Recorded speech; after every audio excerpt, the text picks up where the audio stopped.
Hola, ¿qué tal? Espero que te encuentres muy bien. Te doy la bienvenida a tu clase de educación especial. Perfecto, pues antes que nada, bienvenida a nuestro segundo parcial. Vamos a darle con todo, vamos a aprender mucho, que hay mucho contenido que ver. En este segundo parcial vamos a empezar a ver como tal ya ciertos padecimientos, trastornos, enfermedades, síndromes, pero ya en particular, cómo los identificamos, cómo se diagnostican, si alguno de ellos tiene algún tratamiento y sobre todo qué incidencia tiene el educador, o sea, nosotros como docentes, profesores, qué incidencia podemos tener cuando nos presentan o tenemos alumnitos que tengan alguna de todos estos trastornos, enfermedades y demás que vamos a ir viendo. Vamos a empezar a ver un tema que es bastante extenso. Igual nos aventamos todo el segundo parcial hablando de esto. Vamos a hablar de nuestra primera categoría de trastornos. Hablemos de los trastornos de lenguaje. Ya hemos platicado al respecto, pues, de qué eran los trastornos, qué diferencia tenían con las enfermedades, síndromes y demás. Entonces, vamos a centrarnos como tal en los trastornos de lenguaje. Estuve buscando mucha bibliografía, encontré esta publicación, me gustó mucho. Eh, es generada por pediatras, neuropediatras, neurólogos en pediatría, entonces son personas muy especializadas que nos pueden compartir buena información que pues, nos va a ayudar bastante. Entonces vamos a empezar a analizar este documento, no vamos a verlo todo obviamente, vamos a ver algunas cositas que llamaron mi atención y que vamos a ir platicando. Entonces empecemos definiendo o que tú identifiques qué son los trastornos del lenguaje. Me voy a permitir leerte este pedacito y después lo platicamos. Nos dice, los trastornos del lenguaje configuran un grupo de patologías muy diversas en relación con origen, evolución y por tanto son diferentes de tratamiento y pronóstico. En pocas palabras, son patologías y pueden ser de origen muy variado, pueden salir de muchos lados y por lo tanto el cómo se tratan y el cómo se diagnostican van a variar exageradamente entre una y otra. Nos dice también que en pocas palabras, pues son un déficit en la comprensión, es decir, el niño o el adulto, la persona no puede comprender bien el lenguaje. Número dos, producirlo, es decir, no puede emitir sonidos o emite las palabras mal, cambia el orden de las letras, algo pasa que no puede emitir los sonidos correctamente y el uso, a lo mejor puede hablarlo, pero no lo entiende. Entonces, de qué manera utiliza el lenguaje en su vida cotidiana, cómo adapta palabras de un contexto a otro. Entonces, estas son en pocas palabras, con los tres elementos que componen los trastornos de lenguaje. ¿Sale? Hay aquí un cuadrito que me gustó mucho que nos va a ayudar a darnos un panorama en general, pues de cómo se clasifica un poquito esta parte de los trastornos del lenguaje, sobre todo para que te des una idea en general, pues de cómo funciona. En pocas palabras nos dice que un trastorno del lenguaje se compone de algunos elementos. Número uno, déjate seleccionar aquí. Acá está. Lenguaje verbal ausente, es decir, el niño no habla para nada, no habla. Número dos, lenguaje verbal elentecido, el niño habla muy despacio. Número tres, lenguaje verbal distorsionado, no puede pronunciar las palabras, puede hablar muy rápido, se puede comer letras. Entonces, estos casi son los tres elementos que se presentan y metemos en la categoría de trastornos de lenguaje. ¿Sale? Para que nosotros podamos diagnosticar, nos dice que hay como algunas categorías, si lo quieres ver así, de los trastornos. Ya lo vamos a ir viendo más a profundidad. No me quiero meter tanto en la parte médica porque nosotros somos educadores, pero está bien que lo conozcas. Una causa o una categoría de los trastornos del lenguaje pueden ser las hipoacusias. Ajá. ¿Qué quiere decir? Algún problema que tenga que ver con el oído. Es decir, el niño no habla bien porque no oye bien. ¿Sale? Déficit intelectual. Una causa o algo que puede generar estos tres que te digo arriba, que el niño no hable, que hable lento, que hable distorsionado, puede ser un déficit intelectual, es decir, hay un problemita cognitivo, químico y demás. Por eso aquí nos dice que para poder diagnosticar se hacen estudios complementarios. Siguiente, privación socioafectiva. Podría parecer extraño, pero también la parte emocional puede causar trastornos del lenguaje. Aquí nos dice, por ejemplo, que hagamos un análisis del historial familiar para ver qué antecedentes tiene el niño con respecto a algún trastorno. Te platico uno que yo conozco. Hay un trastorno del lenguaje, y tal vez tú conoces a alguien así, que se llama mutismo selectivo. El mutismo selectivo es que la persona, sin darse cuenta, hay contextos, escenarios donde no habla, o sea, para nada. Tal vez alguno de sus compañeros, amigos o conocidos tengan mutismo selectivo, que por ejemplo tú lo conoces y mano a mano habla mucho contigo, cuando estamos en grupo no emite ni una sola palabra. Bueno, este es un ejemplo de una causa socioafectiva. Por ejemplo, un maltrato, un abandono, cosas más feas pueden causar que podamos tener algún trastorno del lenguaje. Otra causa de un trastorno del lenguaje puede ser el espectro autista.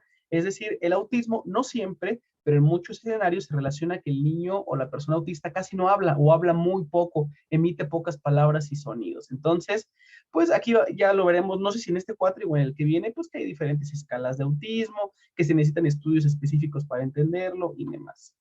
Otra causa de trastornos de lenguaje son los trastornos de motricidad bucofaringea. Entonces, en pocas palabras, ya es algo físico que está involucrado con su garganta, con su mandíbula, con su lengua, con su paladar, con sus labios, con la faringe, con la laringe. Entonces, es algo ya físico, algo que le imposibilita comunicarse correctamente, pero ya no es algo mental, sino es algo físico. Por ejemplo, yo creo que conoces lo del labio leporino, la parte de lo del frenillo, son cositas que pueden obstaculizar el lenguaje.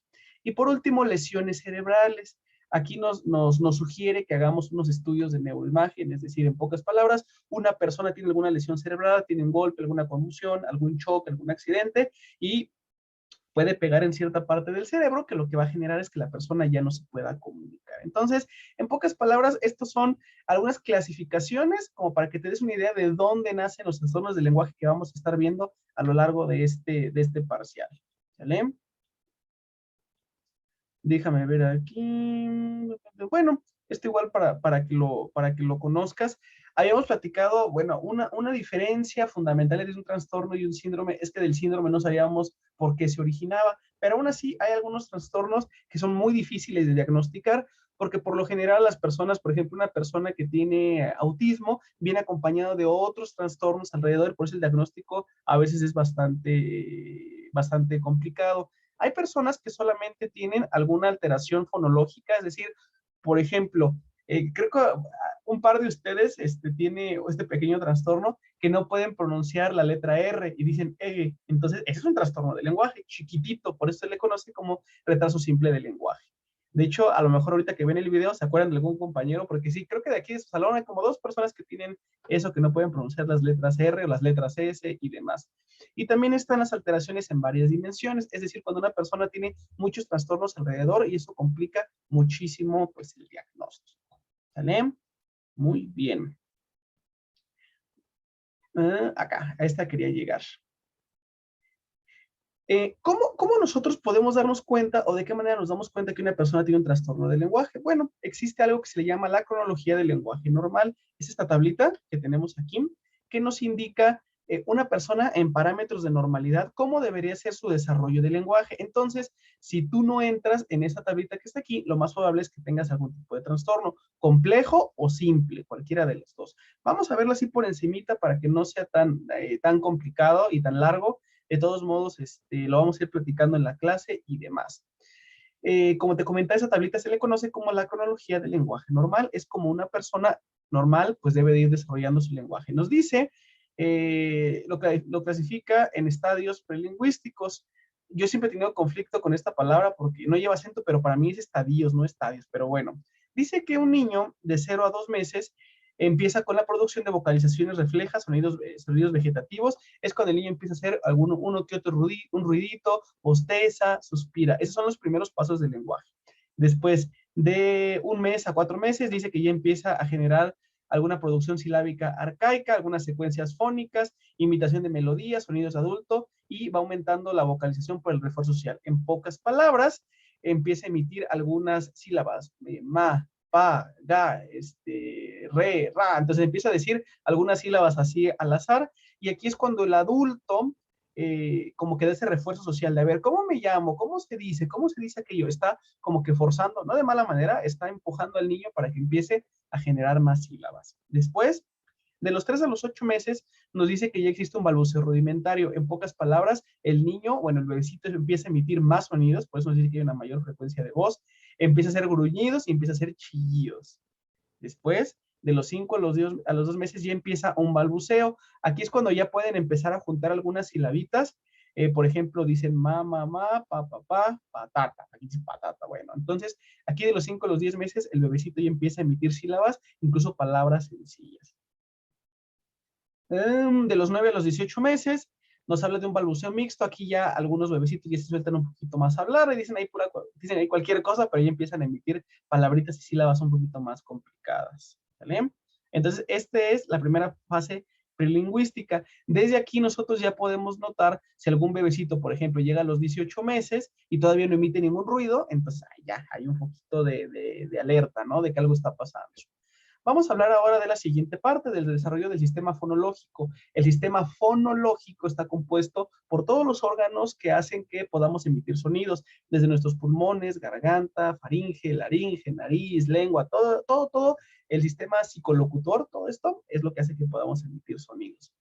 De los 12 a los 24 meses, es decir, del año a los 2 años, el niño tiene una expansión del léxico, es decir, empieza a aumentar su catálogo de palabras, empieza a decir algunos sustantivos, empieza también a generalizar. Por ejemplo, si ve ahí un bonche de juguetes, no dice juguete, dice juguetes, ya entiende que son varios. De los 24 a los 36 meses nos habla que el niño ya puede asociar palabras y él encuentra su sentido. Algunos niños empiezan ya a conectar artículos, por ejemplo, el perro, la mamá, ya pueden conectar artículo con sustantivo e incluso pueden meter verbos y adjetivos. Ya pueden decir, por ejemplo, corre, vuela, lo que quieras, y le ponen adjetivo, bonito, feo, barato. Ya pueden emitir esta combinación. ¿Sale? De los 3 a los 4 años, aquí ya hablamos de un niño que se encuentra pues, en preescolar, puede entrar en preescolar o un poquito antes. Nos habla que hay un dominio estructural fundamental de la lengua materna, es decir, el niño ya puede emitir algunas oraciones. Nos habla que en este parámetro los niños deben tener un vocabulario de entre 600 y 1000 palabras. Entonces, volvemos a lo mismo. Si noto que de los 3 a los 4 años dice muy pocas palabras, que su catálogo de palabras es muy cortito, entonces ya también tenemos allí un poquito de alerta, ¿no? Finalmente, de los 4 a los 6 años, nosotros ya tenemos el desarrollo de las funciones pragmáticas y metalingüísticas. En pocas palabras, el niño ya puede conectar, ya entiende la relación entre palabras, identifica fácilmente los objetos que lo rodean. En esta etapa que estamos en la transición, bueno, están en preescolar, algunos van entrando ya a su transición a primero de primaria, o sea, preprimaria.